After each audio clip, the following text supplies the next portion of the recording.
Hi, Jim Roddy here from the RSPA. Welcome to a special episode of the Trusted Advisor podcast.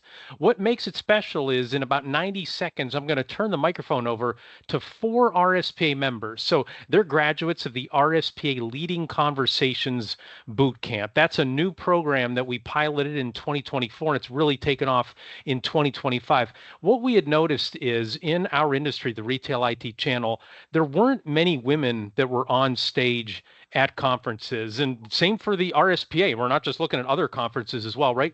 There weren't enough women on stage, and one industry event actually really triggered this. I counted 38 people speaking on stage, only one woman was on stage. And so we realized like we can't promote other organizations to put a channel chief or a leader or a president or vice president on stage. But we said what we can do from an RSPA standpoint is train some of these women to be moderators, and that way they could be on stage and get more exposure, and people would be able to hear their voices as well. So that's what the Leading Conversations Bootcamp does. It builds skill with both online training through the RSPA Accelerate program and then some live interactive bootcamp sessions that we do. It teaches everybody the skills, the knowledge and the skills that it takes to be a moderator, but then also just to lead conversations in general, especially at their organization. And RSPA VP of Education and Events, Kathy Meter, leads those. And again, we're very proud of the skills that it's developed in all the bootcamp participants and also the confidence it's developed in them building their skills. So you're going to be able to enjoy some feedback and some conversations with some Leading Conversations bootcamp participants today. I'm also jumping in now before we get to the podcast to give you that background and then also remind you to be sure to register for Retail Now 2025, the Retail IT Channel's #1 trade show, education conference, and networking event. We've been talking about on the podcast for the last several months. This year's event is just about a month away, July 27th through 29th at Caesars Palace in Las Vegas. Now, new for Retail Now this year is the focus of the event will be helping retail IT VARs and ISVs better compete against what we call the margin obliterating VC-backed 800 number one-size-fits-all POS providers who don't have a channel. For all the details about the show and to register, visit the Retail Now website today at gorspa.org/retail now. That's gorspa.org/retail now. Now, finally, before I duck out, I also want to say thank you to our sponsors who support the RSPA community and make this podcast and video series possible. Our platinum sponsors, Blue Star. Our gold sponsors are CoCard, Epson, Heartland, and ScanSource.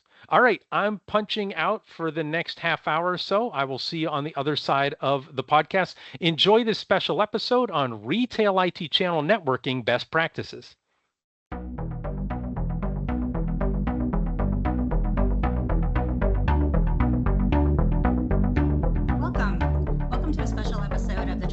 Podcast and video series powered by the Retail Solutions Providers Association. Our goal on the pod is to accelerate the success of today's and tomorrow's leaders in the retail IT industry. I'm Christine Antonson, Program Manager, RSPA member at Synovus, and I'll be your host today. Thank you so much for joining us. Networking, it isn't just about trading business hellos. It isn't about sending another connection request on LinkedIn. At its best, it's about building real relationships, the kind that lead to unexpected opportunities, to meaningful friendships, and sometimes career-changing support. Having a strong network can make all the difference. It can mean finding mentors that are going to guide you, sponsors who will advocate for you. In today's panel, we're going to hear some honest personal stories about what that looks like in real life. Our panelists will share how networking through the RSPA has helped them shape their path, whether it's a chance encounter or whether it was an intentional connection. We'll also talk about those moments when networking feels awkward and maybe exhausting. So I hope this conversation leaves you feeling inspired and gives you some practical ideas to take with you. So let's jump in and meet our panelists. First, we have Crystal Barrineau.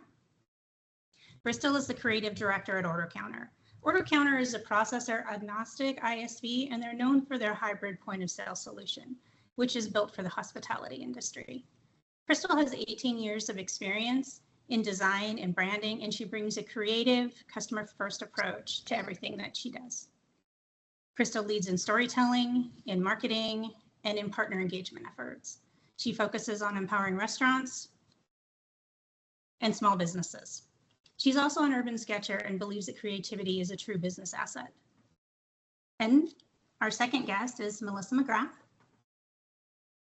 Melissa lives and works in Myrtle Beach, South Carolina. For 20 years, Melissa has been the Vice President of Value Systems. Value Systems is a company that provides technology solutions such as point of sale, processing, and failover backup to restaurants across the Southeast. Melissa handles a variety of responsibilities, including human resources, marketing, and mentoring. And last but not least, we have Megan Farley. And Megan Farley is the account manager at Electronic Office. They're a West Des Moines-based provider of point of sale and merchant services for bars, restaurants, and retail businesses. With the focus on gaining and retaining accounts, Megan plays a key role in helping businesses streamline their operations with reliable point of sale solutions. She's passionate about community engagement, and she's dedicated to building strong relationships with her customers. So with all of that, let's go ahead and jump in to our first question, and that will go to Megan. So Megan, what is your go-to strategy? I guess, what is your go-to strategy for making networking interesting when you're meeting someone for the first time? Sure. So last fall, I sat in on a discussion with someone who's local to the Des Moines area. His name is Danny Byers, and he made a statement that kind of changed the way that I went about networking, which was stop asking questions about work, which was kind of crazy because that's why we're all here, right? We all go to networking events to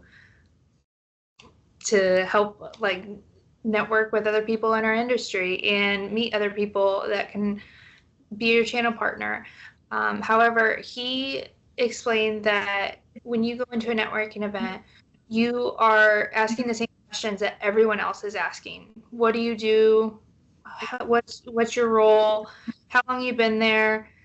He encouraged myself and others to start asking more personal questions and try and build genuine connections, which would be like, what did you do this weekend? Where's your family from? Are you from here? And just really get to know them, because work-related questions are just authentically going to come up later in conversation. It doesn't have to be the starting point.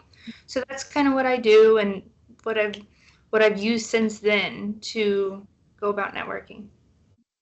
That's great. I really like how simple that is, and it's kind of easy to forget, that the basic advice. Yeah. Crystal, with your creative background, you probably have some good advice as well for when you're meeting someone for the first time. Well, for my first instinct is to put people into headlocks because I'm just obsessed with random hobbies. But for professional settings, I like to start out with, what's something I'm genuinely curious about. So as someone who's obsessed with small businesses and the stories behind them, just like Megan, I try not to walk in thinking like, who am I going to impress? I walk in thinking, how am I going to help them? What's exciting them right now? I kind of treat every interaction like a custom experience. So maybe instead of, what do you do, which leads back to work, what's exciting you right now? Or maybe what's one thing that you're working on right now that's just, just super fun or, very passion based. So that question gives people permission to talk about what matters to them. Most of the time it's personal and, less focus on the job title. So, networking gets interesting when you stop trying to sell yourself and instead just get curious about the person in front of you. That's great. Melissa, do you have anything you'd like to add? What I would say is I generally meet somebody for the first time. I really just try to be myself, my authentic self, and then I also really just listen. I usually don't say a whole lot, and I just try to glean from them what they're trying to say and what they're about and who they are and things like that. That's great. So I'm not gonna pick on you, but I'm gonna pick on you a little bit. Just a little bit. Okay. So from your perspective, how has networking with RSPA members, how has that potentially positively impacted your business? It's been really great because we've actually been able to talk candidly with other VARs and ISVs about particular products or services that maybe they've used and tried out in the field. And we've gotten to find out if they've used it for like 1 year or several years, and if it was really good, or maybe it wasn't so great. And they'll say, no, these are the pitfalls with this particular product.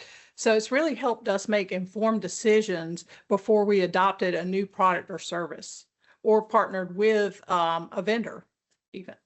So it's been really good for us. Yeah, and like to add to is what really changed things for us is we, besides just getting a booth, we've been doing this for at least been part of RSB for almost 10 years. But the first 7, all we did was just slap a booth together and go, oh, okay, we're thinking about just kind of pulling back a little bit. Until we were really encouraged, like, hey, why don't we just actually try to engage? There's so many communities involved, and maybe try working at this event and attending this. And once we actually started to engage, everything shifted. So there is a real power in a collective. So what stands out for us is that there's that friendship and camaraderie. So you're never really going to make friends like you were in high school because those years are gone. And it kind of feels like the RSB kind of gives you that community back and that camaraderie that, you might have experienced in school. You've got some of your closer, you've got your cliques and maybe some of your closest circle of friends. But instead of going to the same classes, you're sharing the same experiences. And it kind of makes you feel not so alone when you're maybe just like starting out as an ISV or anything really. So at the end of the day, there's real power in community, and the RSPA gives you that. That's really, I really like that. No one ever wants to go back to high school, but it is No, very difficult. no. It is difficult to make friends as adults. So can you share time with us when maybe some of the networking helped you overcome some self-doubt, or maybe questioned, why am I here? Sure. I think probably most people, especially if they're starting out in the industry, kind of feel a little nervous going in. So for me, when I was just starting out as the only designer at a mid-sized credit union, there was like 300 or so employees. Our CFO at the time gave me a chance that really stuck with me. Within 2 weeks into the job, he invited me to present my branding ideas for our 18th branch location in a full boardroom meeting on Halloween of all days. So I couldn't tell whether to come in costume or not. Anyway, I'm glad I didn't, because everyone else wasn't. But anyway, they ended up implementing most of what I had proposed. And, even though it's just like a young little, fresh green tadpole, it kind of gave me that confidence boost that, whether you're just starting out or you've got just a different background from everyone else. Like everyone does have value, and they don't have to listen to it, but at least they're coming to you because you may have a different point of view. And also, that kind of brings me to the next example. Is I'll bring up Megan for example. After the Leading Conversations workshop, I think the four of us decided we wanted to just take up Jim's offer on trying out this podcast and panel idea. And Megan was a little hesitant at first. She's been there just started out about a year or so ago, and she's like, I don't know, man. I just don't think it would. I don't know if I'm a little too green at this. And I'm like, absolutely not. You're if you're entry level, or you will have some value because someone else is going to want to listen in, and and they'll feel a little less alone. So Megan, I don't know. Yeah. I'll add on to that for sure. I feel like everyone in my position, being 1 year into a new industry, has felt that self-doubt. So I think it's great to have people around you that support you. These lovely ladies here, Jim, Kathy, the RSPA members as well. They're just, it's good to remind yourself that you do have value, even if you're new into the industry. We're all learning from each other. And so I'm happy to be here, and I'm happy that I was encouraged enough to do it, because I think that there is value in my networking experience alone, and I'm learning a lot through the RSPA as well. So thanks for having me. Yeah, I have too. It's great. Let's pivot just kind of a little bit, not too much, but and we'll go to Crystal. I guess I'm kind of wondering, and maybe a lot of other people have, because networking is hard. How do you personally, as a business owner, balance authentic connection building with maybe strategic career growth, or maybe not so much career growth, but maybe growth for your business? Sure. Kind of the two dichotomies there. Yeah. Maybe, for me, and maybe Melissa, I can speak on behalf of Melissa too, since we we're on, small business owners. It's not necessarily something that I'm necessarily thinking about. We're maybe more so growing a company versus climbing a ladder. But I can speak to the fact that authentic connection building has been vital to our success, not just in networking, but in every aspect of what we do, from our customers to our partners to our team. And sometimes one might be, just a little too authentic, if you know what I mean. So one thing I often ask in networking and even in business conversations is like, what can I do to help you? Can we find a mentor for someone? Can you connect a partner with a wonderful vendor? That question has opened more doors and built more trust and sparked a lot of meaningful growth than any pitch really could. It actually kind of reminds me of something Steve from Paytiva said recently, quoting Zig Ziglar. You can have everything in life you want if you will just help enough other people get what they want. So there's that balance. It's not necessarily choosing between authenticity and growth. It's realizing that one fuels the other. I completely understand. I mean, that's a really great way to explain it. Melissa, as a business owner, do you have anything that you'd like to add on?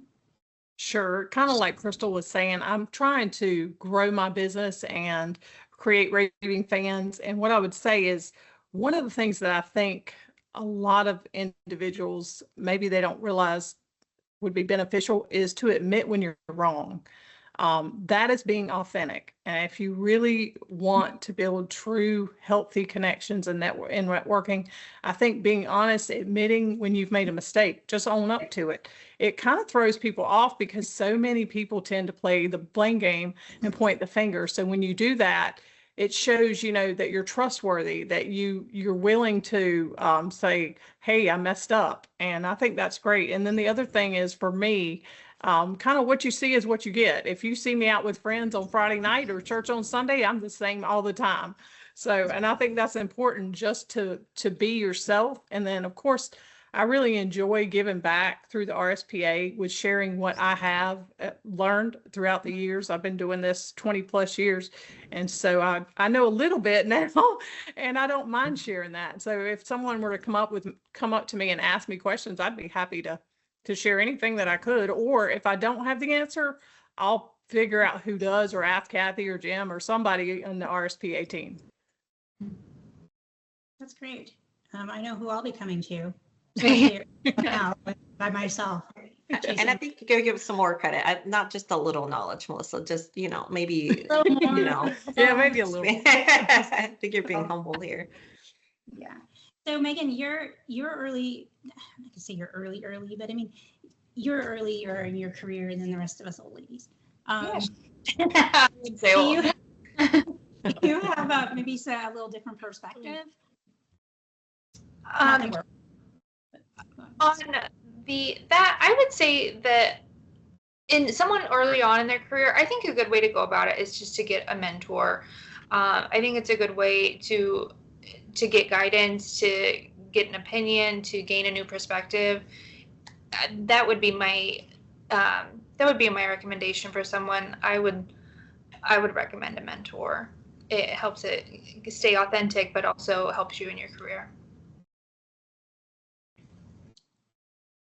It's really good advice. When I was early in my career, I was always afraid to ask for help. So yeah. I still am. So I'm still looking for a mentor. So anyone else? Me too. I'll be your mentor. So networking is, it's a topic, but it's such a broad topic. What's something, Melissa, you think people maybe don't expect about it? Well, this is what I've learned, especially this year. You may have more in common with others than you think that you do. And once you start in a get in a conversation with somebody, things come up that you didn't expect. For instance, at Inspire this year, my husband and I, we attended, and we weren't sure if we were going to come because just a few weeks prior, our son had passed away, our 23-year-old son. And we just weren't sure if we were ready to be around that many people. But I'm so thankful that we did, because once we were there, especially at, I think it was one of the first event nights, we were around a lot of people. We were having food and drinks and just hanging out. And lots of people came up and they shared stories that were similar to ours. They could relate. They understood what we were going through. And so it was just really nice to see the human side of people. It's like you become advocates for each other and a support system. And then when you're in the field, you might be competitors, but then at RSPA, you're friends. And so it's just really great environment. And it was really special for us to have that this year, when we were having such a hard time. I think that's the first time we met was, yes. I think that's the first conversation that we had. Yeah. Yeah. I'll So carry I that appreciate you. Yeah. So that was also what I found surprising about the RSPA. When I was reading over, who all was going to be there, I was thinking, wow, there must be a lot of, it must be very competitive. It looks like a lot of these businesses are going after the same market, and I wonder what it's going to be like. So for me, that's what was unexpected about it. Crystal, is there anything that has caught you off guard just in all of the conversations that you have? Oh, absolutely. Gosh, what caught me off guard about networking was realizing how human everyone is under their fancy titles. I went to my first marketing manager conference, when I was, I guess, like a tadpole designer again, and discovered most of the room were just one-person marketing teams doing everything themselves: strategy, copy, design, even filming their own content.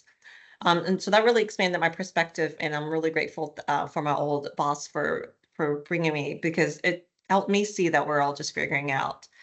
Same as if you're going to retail now or Inspire, you're going to find out you have more in common than you think. And then honestly, I used to put people, like in the C-suite roles on pedestal, like Jim Roddy. I'm like, oh no, I'm so nervous. He's the president. But now I threaten to throw a popcorn at him and heckle him when he moderates a panel. So it's, we're good. We're good. They're just humans. So I can't really top that. So, Megan, are there any misconceptions that you've run into, or are you gonna work on your popcorn game? Well, I work on my popcorn game. I think that there's a few misconceptions about networking. I would say that the biggest one being that the people who go to networking events are just naturally good at networking.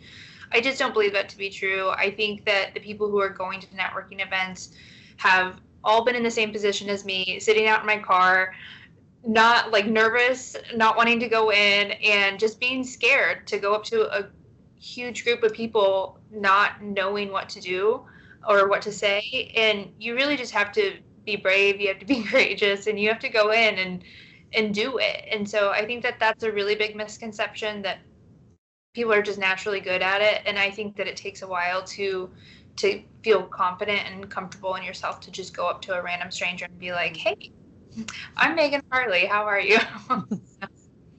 Yeah, I've definitely sat in my car until my feet were cold. And Yes. I have definitely done that.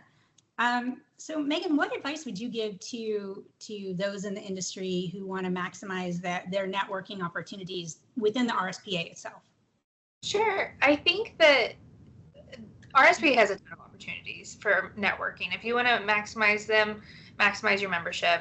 There is, what is RSPA Retail Now? What is the slogan for it? Where the industry meets. That's exactly right. There's thousands of people there, and so that alone is just worth your membership. But other than that, there's boot camps you can get involved in, and I've personally sat in on 2 of them now within the last year, and I've made multiple connections through those virtual boot camps through the RSPA. I've made connections that have gone onto LinkedIn, that have gone outside of LinkedIn now. The possibilities for networking within the RSPA are pretty endless. You just have to utilize it. Yeah, and just to echo what the ladies have said, you just start. You don't need a perfect intro, a polished pitch. The RSPA offers so many welcome entry points, from the VAR business growth, to cannabis community, to the women to women, and even the startup community. There's truly something for everyone.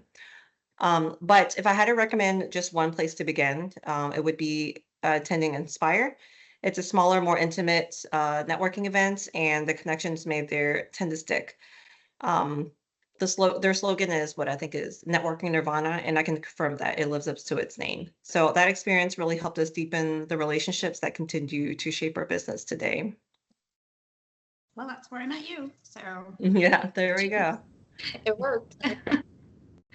So just to keep going on this, because I think people don't really understand how powerful the community is until they're there. So Melissa, what's the most important thing that you take away for yourself personally or for your business from an RSP event or from a meeting or engagement? A little bit of basically kind of what we've all been saying is that we build authentic relationships at these events offered by RSPA, and we build each other up, we support each other.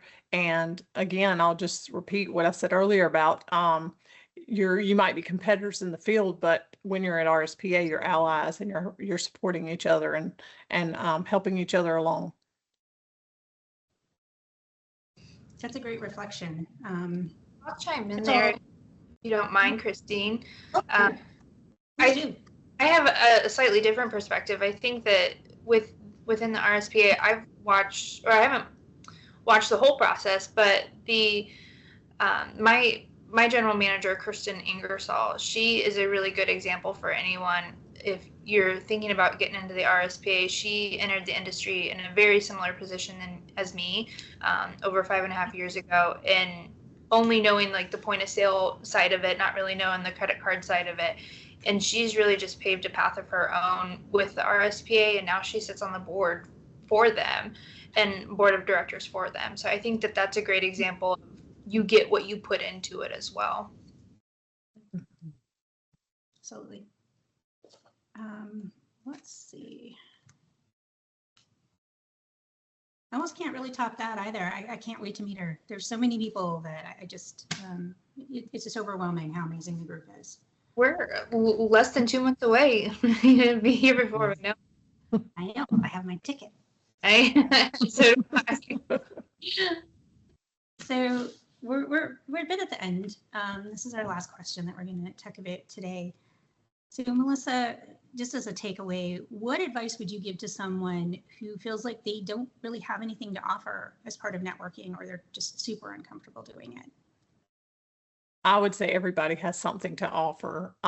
Just for example, when we were in Inspire this year, we were in a group.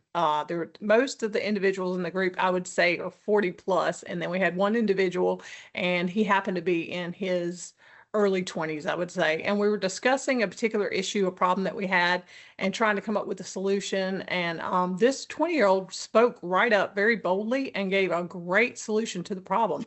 And I was really thankful that he did, because had he stood there and said, oh, I'm only 20 or whatever, and I don't have anything to offer, these people have way more experience than I do, we would have really missed out on his insight and perspective. When you're collaborating with a group of different people, you get so much more out of it. If everybody's the same, it's just, you're going to get the same answer all the time. So it was really refreshing to hear him speak up and be confident. And yeah, he offered a great solution. I can't even imagine having the courage to do that. Yeah, me either. Not at that age. I definitely wasn't that bold. That was a great story. Megan, what do you say to someone who maybe says, well, maybe in your position, would you give similar advice to Crystal, or when they think they just don't belong or they don't have anything to offer? I just don't believe that at all. I think that everyone has something to offer, and we're in an incredibly complex industry. It's ever changing all the time. And if you're not learning every day, then whether that be from someone older than you or someone younger than you, then you might not be as open-minded as you think. And like Melissa said, it can come from a 20-year-old. It could come from someone a lot younger than you or a lot older than you. So you just have to be open-minded on where you're learning and what you're learning.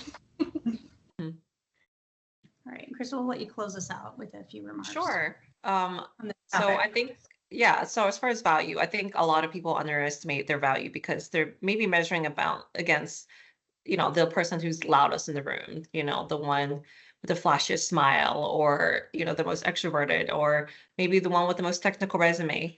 But value isn't necessarily volume, it's your presence. As a creative director, I remind people that how you see the world and how you connect those thoughts and how do you make people feel. That's the value. So some of my most powerful contributions come from the people who observe quietly, who know how to ask the right questions, who bring a creative lens that no one else has considered. So I help people recognize their value. I encourage them to stop trying to be, someone else, what they consider professional, and instead just own it and own what they uniquely bring. So whether that's, empathy, clarity, humor, design thinking, your value starts showing the moment that you do. Well, I want to thank you all for sharing your stories, your insight, and your encouragement today. I think what we've heard confirms what we already know, but it's still good to talk about it, especially in a community like the RSPA. It's not about having the perfect pitch. It's not about having the biggest title. It's about showing up and being real and supporting each other. And that's, I'll pause just for a moment to see if anyone would like to also add a closing remark. I'm just grateful to be here. I appreciate Jim and everyone within the RSPA for having us on. It's been a great, wonderful opportunity from going through the boot camp, through the leadership, and I just can't believe that we're here a year. A year ago, I would have never guessed that I'd be speaking on a panel with you three lovely ladies. So thanks for having us. Same here. Thank you again and Jim and Kathy and everyone else at RSPA for really pushing us and not just leading a workshop, but really challenging us to practice what you preach. So we're nervous about it, but we know with discomfort there's growth. Absolutely. Yeah, and I'll just echo what Megan and Crystal said. We thank Jim and Kathy and all their leadership, and then also I think Christine for leading us in this, because it's a lot of work, and I didn't think I'd be doing something like this, like they said a year ago. So it's been really great, and I'm glad I've been able to get to know you guys on such a deep level. Yeah, it's been wonderful. Likewise, it's been a lot of fun. Deep down, I'm that'll hit public as we go. So I think this, it just confirms whether you're new to the space, you're a longtime member. I hope you leave here with some fresh ideas, some inspiration, maybe a few new connections. Please reach out to the four of us on LinkedIn. We'd be more than pleased to get to know you. And thanks again to the incredible panelists and to Jim, Kathy, and the rest of the employees of the RSPA. They are an incredible organization. Thank you. All right, thanks. That does it for this episode of the Trusted Advisor podcast. If you enjoyed the discussion, be sure to subscribe to the RSPA YouTube channel and the Trusted Advisor podcast so you never miss an episode. Before we go, big thanks again to Melissa McGrath, Crystal Barrineau, Megan Farley, and guest host Christine Antonson for sharing their wisdom with us today. Thanks also to RSPA Marketing Director Chris Arnold for his production work, Joseph McDade for our music, and last but not least, thanks so much to you for listening. Our goal at the RSPA is to accelerate the success of our members in the retail technology ecosystem by providing knowledge and connections. For more information, please visit our website at gorspa.org. Thanks for listening, and goodbye, everybody.